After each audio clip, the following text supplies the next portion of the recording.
Hi friends, అందరూ బాగున్నారా? నేనైతే చాలా బాగున్నాను. Welcome back to our channel మీ తెలుగు అమ్మాయి. ఈరోజు వీడియో వచ్చేసి తెలంగాణ రెసిపీ చుక్కకూర చట్నీ అండి. ఎలా చేయాలో చూద్దాం. ఒక 2 స్పూన్లు ఆయిల్, తర్వాత 4 పచ్చిమిర్చి అండి. బాగా కారంగా ఉన్నాయి, అందుకే 4 తీసుకున్నాను. 3 కట్టలు చుక్కకూర తీసుకున్నాను. ఇవి బాగా కడిగి క్లీన్ చేసి పక్కన పెట్టేసుకున్నా. ఇప్పుడు దాంట్లో వేసుకుందాం.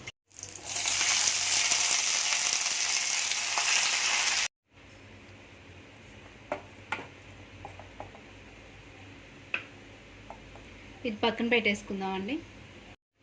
చిన్న ప్యాన్ పెట్టుకుందాం. దాంట్లో కొన్ని పల్లీలు వేసి వేపాలి.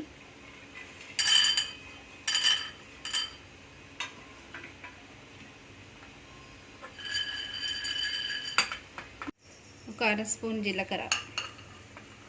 పల్లీలు జీలకర్ర మిక్సీ పట్టుకున్నానండి మెత్తగా. రోల్ చిన్నగా ఉంది, అందుకని. తగినంత సాల్ట్ అండి. తర్వాత చుక్కకూర వేసేసుకుందాం.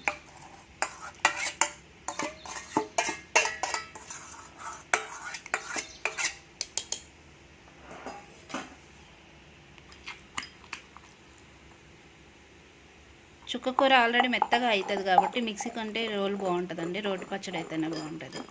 ఇట్లా మొత్తం అనుకొని ఒక 4 ఎల్లిపాయలండి. ఎల్లిపాయ రెబ్బలు ఇట్లా అనుకొని చితక్కొట్టుకొని దాంట్లో పచ్చడిలో వేసుకొని ఇంకోసారి ఇట్లా రుబ్బుకుంటే సరిపోతుంది.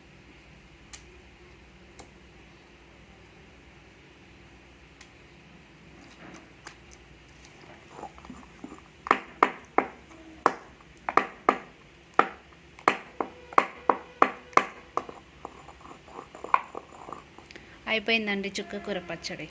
తాలింపు వేసుకుందాం ఇప్పుడు. ఒక పెద్ద ఉల్లిపాయ అండి. నేను పచ్చివే వేసుకుంటానండి. మీరు కావాలంటే తాలింపులో వేసుకోవచ్చు. ఒక 2 స్పూన్స్ ఆయిల్ వేసుకున్నాను.